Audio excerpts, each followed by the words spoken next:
Welcome to my channel, and in this video I'm going to be showing you how to write JSP code.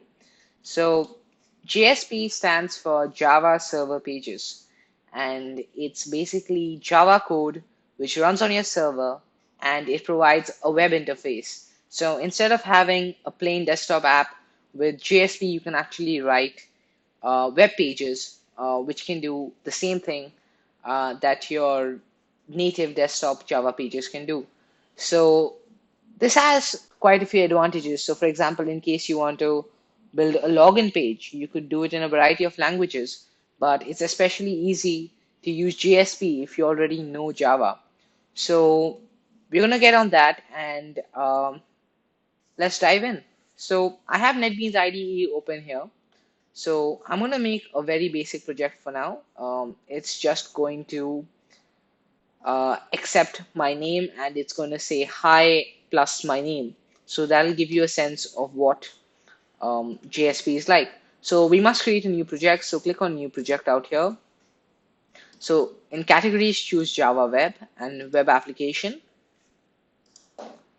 Name it whatever you like. In this case, I'm going to say my first JSP. Okay, that already exists. So my first JSP page. All right, so that's my project name. Now it's going to ask you server. So in server, choose whatever you have out here. So in my case, I have three. I'm going to choose Glassfish server. If you're using JSP for the first time, you'll get an option to install one of the servers. You can go ahead and install any one of them. So in my case, I can click add and I can add the server that I want. But in this case, I'll just use the server that I already have installed. Like I said, if you've never created JSP before, you will have to download a server, and NetBeans will prompt you as to how to do that. So in my case, I'll just go ahead and choose Glassfish Server 4.1.1. Now I'll click next. Framework, you don't need to choose anything, just click finish. So, all right. So here I have my first JSP page. This is my project, and as you can see, it has an index.html file in it. So before we dive into the JSP code, let me tell you what is the difference between an HTML file and a JSP file. So an HTML file is a static file. So it can display information. It can be used to create a blog. It can be used to create something that shows you something, maybe business details, about me, something of that sort. But if you want to create something that's interactive, something that can accept data as input and give a particular output, then you need to use JSP. So here I'm going to run this index.html file. So it's really basic. It doesn't have any content on it. Just hit Shift plus F6. And as you can see in the browser, it has opened this HTML file. So as you can see, it just says something out. I can't click on anything. It doesn't do anything. So this is a static HTML page. So we're going to change that now. So right click on web pages, click new JSP. So I'm going to call it new JSP. That's all right. Finish. So now we have a new JSP page out here. So as you can see, it has a .jsp extension now. So it has a pretty basic code. So if I run this file at this point in time, you can see it doesn't really do much apart from saying hello world. But we're going to change that now. So now inside this JSP file, we write our Java code. So before we do that, we need to make a form. So for JSP, you need to have a little bit of knowledge about HTML. But even if you don't, I'll guide you along. So between these two body tags, make another tag called form. Close it and close the form tag. Now inside this form tag, we are going to make a form, an HTML form. So let's say name. I put name colon and now make a tag called input type. Make that as text. Sorry. Write the type as text. Name. So assign it any name that you want. So in this case, I'm just going to call it name. and space / and close it. So here we have a basic input box. So if I run this at this stage, you can see it says name and we've got an input field out here. So now to submit this form, we'll need a button. So I'm going to create a button out here, type. So give it a type. So it's going to be a submit type. Close the tag, type whatever you want. So let's say submit and close the button tag. So we have a very basic form out here. So if we execute the code now, it says name, enter your name and submit. So if I type in my name and I click submit, as you can see, it just reloads the page, but nothing really happens. So that's because we've made the form, but we haven't really written what exactly we have to do with the value we received from this input box.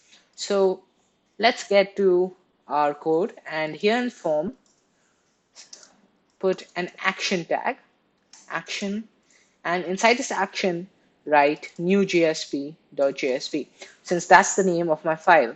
So whatever output I receive, so whenever I click the submit button, it will refresh the page and in a sense transfer, keep my input value in a temporary situation. So it's going to be there somewhere, and we can access that input through JSP. So now to write JSP code, you need to put, um, yeah, that's what you need to put out there. So now that signifies JSP code. So I have a smaller than sign and followed by a percentage, and I can close that out here now. It works in a similar fashion. So this green block of code is going to be my JSP code. And this green block of code is called a scriptlet. So it's called a JSP scriptlet. So inside this block of code, I'm actually going to be writing my Java code. So it'll be exactly the way Java is written. So I'm assuming you know Java because Java is required for JSP. So I'm going to make a string. So string name, and I'm going to type request. So I get request dot get oh no, not path info, get parameter. Yep. And inside this thing, I'm going to type name. So why did I type name? Because I have my input field's name as name. So this string will essentially fetch the values of name and store it in a string called name. So let's just make this a little bit less confusing. Let's call it fname. So it'll pull out the value from an input box with the name and store it in a string called fname. And I'm going to do, to print it out on the web page, we are going to have to write out.print hello world, since that's the traditional way, hello world, and plus fname. So here we have our JSP scriptlet out here, which is basically going to fetch the content of text, whatever is present in this input box. I'm going to say hello world plus the whatever we had written out there. So let's execute this piece of code. So here we have, so it says null right now because it doesn't have any value in it. But as soon as I type Aman and click submit, as you can see, it says hello world Aman. If I type if I type YouTube out here, for example, submit, you'll see it has YouTube out here. So as you can see, this is a really basic JSP page, but it's dynamic. So that's something that HTML can't do. It can receive input and it can give a certain output. So this is what JSP really is. It's a dynamic way to enhance your web pages. And I think JSP is a pretty powerful language. Now, this is a pretty basic example, but as you go ahead, you can make even more complex pages with JSP. In fact, I'm gonna show you guys in future videos how to connect this to a database and actually make a login form. So there you go. This is a basic introduction to JSP. And just to recap, what have we learned here? We've learned what is the difference between an HTML file and a JSP file. We've learned that in a JSP file, you have something called a scriptlet, which is out here. And inside the scriptlet, you write pure Java code. In this case, I have a form here. So in the form, you have an action tag. So that action is basically which page you want to redirect the user to. In this case, we are redirecting the user back to the same page. Inside the form, we had some basic HTML tags. And inside the scriptlet, as you can see, I've written request.get parameter. That's what you use to get to fetch the value of an input box. And I have used out.print. And out.print is again just a way to print stuff, literally print stuff to your web page. So there you go, guys. I hope you enjoyed this video. I'm going to continue this series and we'll get increasingly complex. But I hope you enjoyed this video and continue to support me so that I can make more videos for you. Thank you.